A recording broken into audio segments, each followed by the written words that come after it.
Halo saudara-saudara, kembali lagi di Summary Daily Bible School Tuesday, Agustus 22, 2023.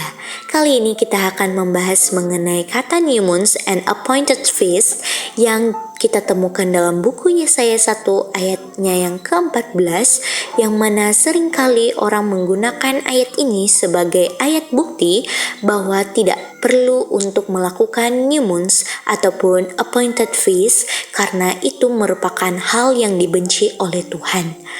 Oleh karena itu kesimpulan mereka berdasarkan ayat 14, kita sebagai pelajar yang bijaksana akan melihat keseluruhan ayat sehingga kita bisa mendapatkan kesimpulan yang murni. Yang mana kita mengambil kesimpulannya tidak hanya berdasarkan satu ayat, tapi berdasarkan keseluruhan cerita dalam ayat ini. Oleh karena itu, mari kita selidiki dari Yesaya 1 ayatnya yang kedua. Dalam ayat itu mengatakan bahwa seorang anak dibesarkan dan diberi makan oleh Tuhan, the Lord.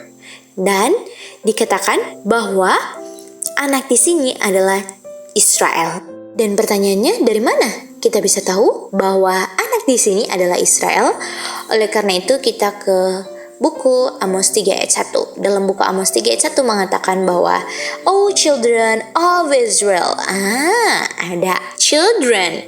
Yang mana children ini I brought up. Saya yang besarkan from the land of Egypt. Dari tanah Mesir. Jadi anak-anaknya ini adalah bangsa Israel. Pertanyaannya, kapan mereka anaknya? Mereka anaknya itu waktu dibawa keluar dari Mesir. Dan untuk dibawa keluar dari Mesir itu sama dengan mereka lahir dari Mesir. Nah, mari kita buktikan bahwa mereka anaknya itu waktu mereka dibawa keluar dari Mesir. Kita ke Hosea 11 ayat 1 dibilang, "When Israel was a child, then I love him and called my son out of Egypt." Jadi Israel disebut anak, yang mana anaknya itu, mereka jadi anaknya itu karena dibawa keluar dari Mesir. Itulah dua ayat buktinya bahwa anak di sini konteksnya itu Israel. Nah, anaknya itu nourished and brought up. Nah, kata brought up kita lihat tadi di Amos 3 ayat 1. Dibilang the whole family which I brought up. Nah, sama kata-katanya. Lalu kata nourished ini kita bisa lihat di buku Revelation 12. Kita mulai dulu dari ayatnya yang kedua. Di situ dikatakan bahwa waktu wanita hamil yang dia alami adalah penderitaan dan sakit. Karena ada anak dalam kandungannya. Artinya boleh dikatakan penderitaan dan sakit inilah yang dirasakan umat Israel waktu di Mesir sebelum ditarik keluar. Lalu wanita itu di ayat 14 di pasal yang sama yaitu pasal 12 buku Revelation mengatakan bahwa wanita itu diberikan dua sayap, Raja Wali, dan dia bisa terbang ke wilderness. Dan di wilderness itulah dinourished-nya, diberi makannya. Artinya Israel waktu dibawa keluar dari Mesir, Tuhan yang beri makan mereka di wilderness. Dan Tuhanlah yang brought up mereka. Itulah sebabnya merekalah anak-anaknya. Tapi apa sikap mereka ketika Tuhan yang nourish, Tuhan yang brought up mereka di padang belantara? Mereka malahan memberontak Tuhan. Di sini boleh kita lihat kalau diaplikasikan ke literalnya, anak yang dibesarkan dari kecil pas udah gede, udah besar, malahan berontak terhadap orang tuanya. Bukankah itu suatu hal yang menyakitkan bagi para orang tua? Bagaimana dengan pencipta kita yang sudah membesarkan, memberi kita makan setiap hari, pas udah bertumbuh malahan kembali dengan sikap memberontak? Apa yang dirasakan pencipta kita dengan sikap kita seperti itu? Jawab masing-masing. Kita masuk ke ayatnya yang ketiga. Dikatakan, apakah binatang lebih peka terhadap tuannya daripada Israel kepada penciptanya? Jawabannya, iya. Karena masakan Israel punya sikap malahan membalik memberontak. Sedangkan kalau binatang dikasih makan, dipelihara akan lebih sayang sama Tuhannya. Bagaimana dengan Israel yang udah diberi makan, yang udah dibesarkan malahan memberontak? Empatnya mengatakan, celakalah bangsa yang berdosa, yang mana keturunanmu jahat, yang mana mereka meninggalkan Tuhan dan telah menista yang Maha Kudus, dan mereka berpaling membelakangi Dia. Kita masuk ke ayatnya yang kelima, di mana mereka seluruh kepalanya sakit. Dan kita tahu kepala itu ada mind itu spirit. Spiritnya sakit. Kalau sakit, kira-kira dihembuskan nafas Tuhan atau nafasnya ular? Tentu saja jawabannya nafas ular. Dan tahukah di kutipan Nyonya White mengatakan alasan sakit-sakitan dan mau mati ialah karena menolak Tuhan Yesus sebagai comforter. Artinya orang yang menolak Tuhan Yesus sebagai comforter adalah orang yang sudah menerima ucapan ular. Sehingga gak heran kalau seluruh kepalanya dan ikut sertakan juga dengan tubuhnya mengalami sakit-sakitan. Lanjut ayat 6 mengatakan, kepalanya tidak ada yang sehat. Aduh, lalu bengkak dan bilur dan luka baru, tidak dipijit dan tidak dibalut dan tidak ditaruh minyak. Minyak itu kata lainnya adalah Roh Kudus dan mereka mengalami sakit-sakitan. Kenapa sakit-sakitan? Karena mereka bilang the Comforter bukan Roh Kudus yang adalah rohnya Kristus, melainkan oknum ketiga. Dan orang-orang yang bilang bahwa Roh Kudus adalah oknum ketiga bukan rohnya Kristus, mereka telah menerima anjuran setan dan gak heran mengalami sakit-sakitan. Kita lanjut ke ayat 7, dikatakan negerimu menjadi sunyi, sepi. Dan kita tahu bukankah sunyi dan sepi itu terjadinya waktu di Imamat 25 dan 26, waktu mereka sedang dibawa ke Babylon. Artinya karena mereka sunyi, sepi, mereka sedang di bawah kekuasaan Babylon. Bukankah ajaran yang mengatakan bahwa Roh Kudus adalah oknum ketiga merupakan ajarannya Babylon? Jawabannya iya. Kita masuk ke ayatnya yang ke-8 mengatakan bahwa kota mereka terkepung. Dan kalau bicara kota terkepung itu ingat waktu 6 AD di mana Sestius mengepung kota Yerusalem. Dan kita masuk ke ayatnya yang ke-9 mengatakan mereka sudah menjadi seperti Sodom dan Gomora. Artinya di sini kita boleh lihat bahwa Tuhan samakan mereka seperti Sodom dan Gomora. Lanjut ke ayat 11-nya mengatakan, untuk apa kamu punya korban-korban?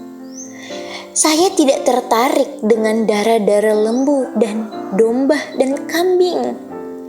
Untuk apa kamu datang di hadapan saya dan injak-injak saya punya Ka'bah? Itulah yang dikatakan di ayat 12. Nah, berdasarkan ayat 11 dan ayatnya yang ke-12, apakah ayat tersebut bilang bahwa tidak perlu keep feast lagi? Apakah Tuhan bilang siapa suruh kamu untuk keep feast? Kan saya gak suruh kepada Musa. Apakah Tuhan bilang kayak gitu dalam ayat 11 dan 12 ini? Lalu di ayat 13-nya mengatakan, jangan bawa lagi korban sia-sia. Ayat ini tidak bilang bahwa perayaan ini sia-sia. Dan gak usah dirayakan lagi, bukan itu yang ayat bilang. Melainkan yang ayat ini bilang korbannya yang sia-sia. Karena kenapa korbannya sia-sia? Bukan karena korbannya sia-sia, tapi karena kamunya. Nah, kamunya itu penuh dengan dosa. Sehingga apa? Tuhan bilang, kamu punya bulan baru dan hari raya yang ditentukan, saya benci. Kenapa Tuhan benci? Karena kamu punya tangan penuh dengan darah. Itu yang dikatakan di ayatnya yang ke-15. Jadi konteks ayat ini bilang bahwa yang Tuhan benci itu ialah waktu kamu rayakan new moons dan juga appointed feast, itu karena kamu rayakannya dengan penuh darah, dengan penuh keberdosaan kamu. Itu sebabnya mengapa Tuhan benci, gak senang dengan perayaan-perayaannya kamu yang kamu buat. Pertanyaannya, apa yang Tuhan mau kita rayakan? Apa yang Tuhan inginkan kita punya kondisi ketika kita merayakan new moons ataupun appointed feast ini?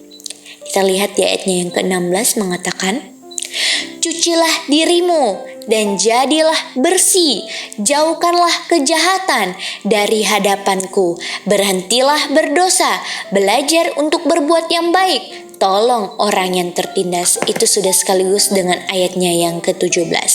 Dan ayatnya yang ke-18 mengatakan apa?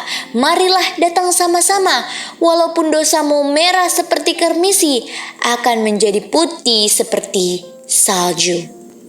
Artinya, waktu kita sama-sama di feast, di new moons, itu bukan untuk kita datang cetak dosa.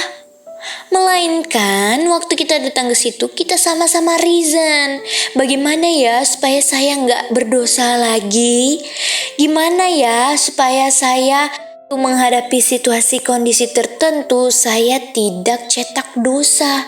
Disitulah tempat reasonnya sama-sama. Bukan waktu datang penuh dengan darah yang menunjukkan bahwa kamu cetak dosa. Dan apakah ayat ini bilang bahwa new moon itu gak penting?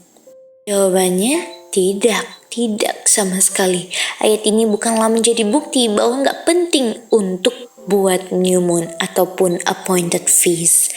Lanjut ke ayatnya yang ke-19 mengatakan, jika kamu mau menurut, kamu akan makan buah daripada tanah yang baik ini. Dan ayatnya yang ke-20 mengatakan, tapi kamu tolak dan kamu berontak, maka kamu akan dibinasakan oleh firman Tuhan, dan itu telah dikatakan oleh mulutnya Tuhan. Ayatnya yang ke-21 mengatakan, oh kota yang dulu setia sudah menjadi pelacur. Bukankah kata lain pelacur adalah Babylon? Dan kota yang dulunya setia adalah Yerusalem. Jadi kita terapkan pengertiannya.